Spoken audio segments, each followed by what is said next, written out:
tous les objets qu'on crée, nous, êtres humains, et qui nous entourent, eh bien, ils peuvent parler.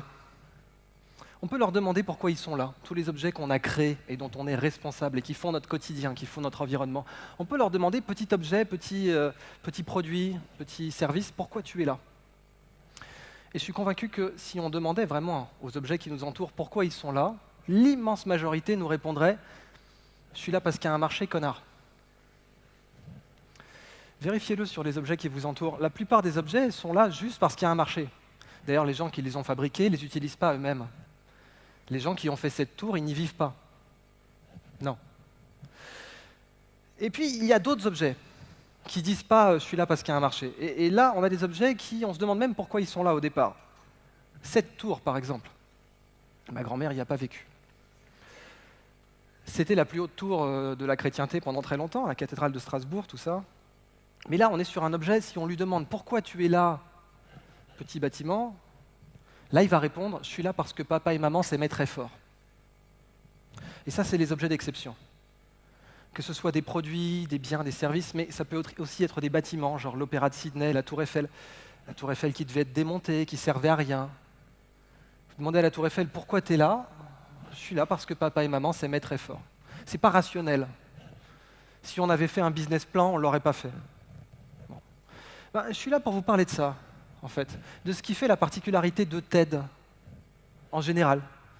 Pourquoi TED est aussi spécial? On va voir qu'en fait, c'est précisément la passion et l'amour.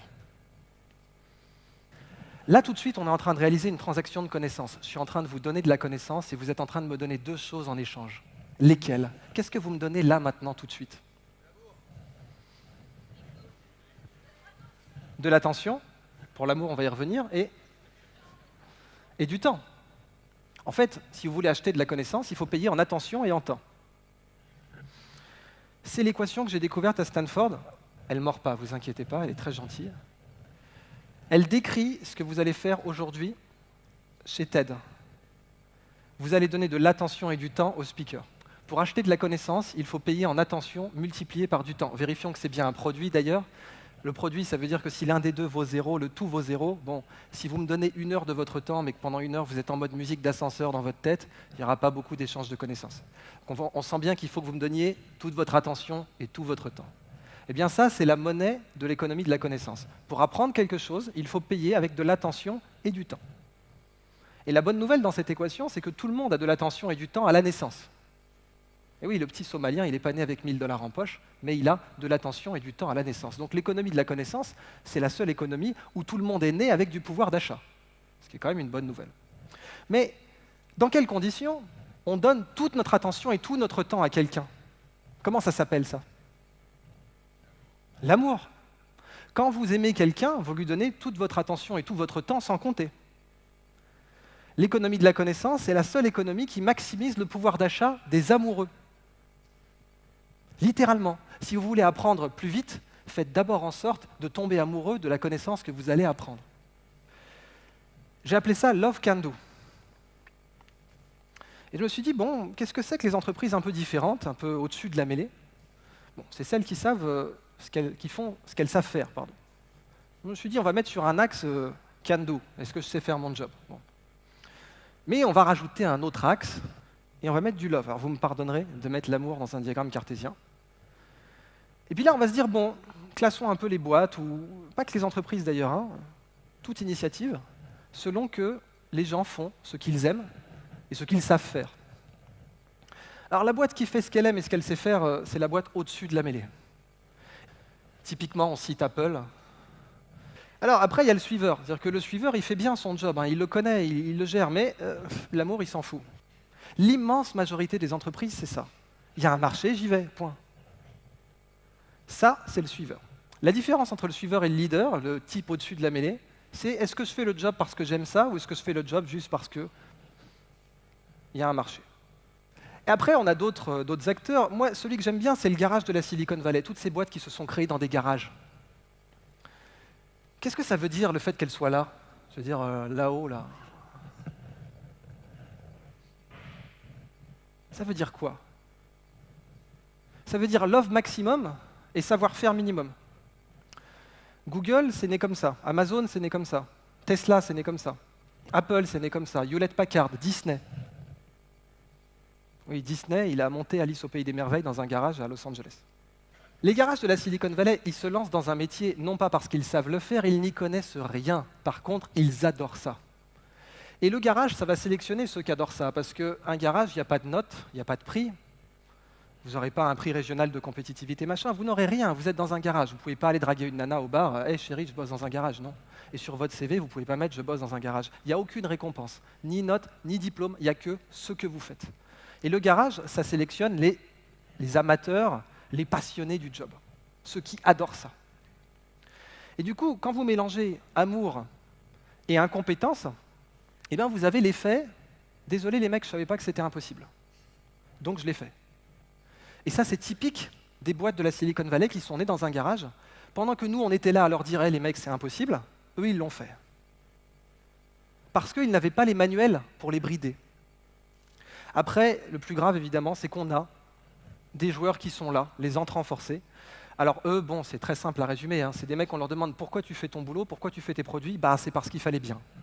Alors voilà, une fois qu'on a ce petit diagramme, on peut voir que si le suiveur il veut passer au-dessus de la mêlée, il n'a qu'une seule question à se poser. Il doit se poser la question « why ?» Pourquoi je fais mon job.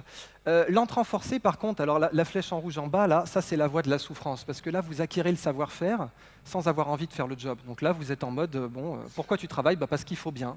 Et là, c'est la souffrance, c'est le suicide au travail, c'est l'enfer. Le garage de la Silicon Valley, au contraire, lui, il acquiert toute sa connaissance par amour. Lui, il fait le job parce qu'il adore ça, et toute son expertise, il va l'acquérir sur la voie de l'amour.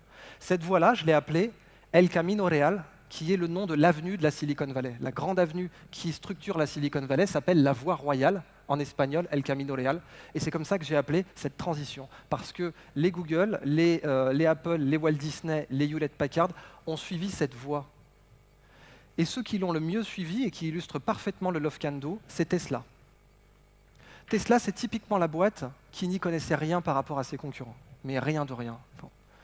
Et du coup, pratiquement toutes les décisions qui ont été prises étaient complètement débiles dans cette boîte, complètement irrationnelles. Sur ce châssis-là, vous avez le Love Can Do illustré. Sur cette photo, vous avez le Love et le Can Do. Le Love, c'est ça. C'est ce moteur. En fait, quand Elon Musk crée Tesla, il demande à ses ingénieurs d'avoir un moteur qui a été inventé par Nikola Tesla. Parce qu'il est fan de Nikola Tesla, c'est le Léonard de Vinci du XXe siècle, et il dit à ses ingénieurs « Moi, je veux qu'il y ait un moteur inventé par Nikola Tesla. » Ce moteur, qui fait faire des nuits blanches à tout l'establishment automobile mondial, c'est un moteur qui a été breveté par Nikola Tesla en 1896. Donc ça, c'est du love, parce que vous ne prenez pas cette décision rationnellement. Rationnellement, on va battre nos concurrents avec un machin qui date du 19e, non. C'est juste parce que je suis passionné de Tesla, donc ça doit être là. Et le Can Do, c'est la batterie ici. Alors là, vous ne voyez pas les batteries, mais elles vont être posées sur ce châssis. Et le Can Do, c'était une bagnole avec des batteries, on n'avait pas de très bons rendements. Alors Elon Musk dit, attendez, un ordinateur portable, ça a une bonne batterie. Bon, très bien, vous allez me prendre des batteries de Mac et vous allez les empiler. Et c'est ça qu'ils ont fait. Love Can Do dans la même... Alors, le summum du Love Can Do, mais on ne va pas s'y attarder, ça sera un inter-TED, si vous voulez, c'est les frères Wright. Les frères Wright, c'est du Love Can Do à tous les étages, ils n'avaient pas de diplôme, les mecs. Je veux dire, pendant que des gars à Polytechnique, au MIT, à la Royal Society cherchaient à faire voler le premier avion, ceux qui ont fait voler le premier avion, c'était deux clampins qui n'avaient pas le bac à 60 km de Dayton dans l'Ohio. Pourquoi? Parce qu'ils se crachaient 5 fois par jour. La conclusion du Love Can Do, pour moi, c'est simplement que dans n'importe quelle expertise, vous avez vu, attention multipliée par le temps, eh bien, quand vous apprenez quelque chose, votre cours d'apprentissage, si vous êtes passionné, uniquement si vous êtes passionné, va suivre ces grandes étapes. 5, 50, 500, 5000, peut-être 50 000 en heures. En 5 heures, vous rentrez dans n'importe quelle connaissance.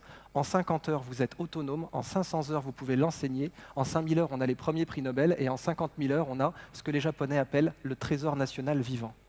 J'insiste pour vous dire que ça ne marche que si vous apprenez par passion, si on est à attention maximale. Et je vais vous montrer un cas d'un trésor national vivant. Wallace Chan, le meilleur bijoutier au monde. Ce type-là, il est vraiment au-dessus de la mêlée. Et ce type-là, il a 100 000 heures dans ce qu'il fait. C'est exceptionnel, aucun bijoutier ne sait faire comme lui. Je vous montre juste une de ses réalisations qui montre le Love Can Do. Le type a fait un portrait dans une aigue marine. Ça s'appelle la Wallace Cut, et il arrive à couper un portrait qui se réfléchit sur toutes les facettes de l'aigue marine. Pourquoi? uniquement parce qu'il adore ça et qu'il ne prend pas de vacances parce que lui, quand on lui demande « est-ce que tu veux prendre des vacances ?», il dit « mais je suis déjà en vacances.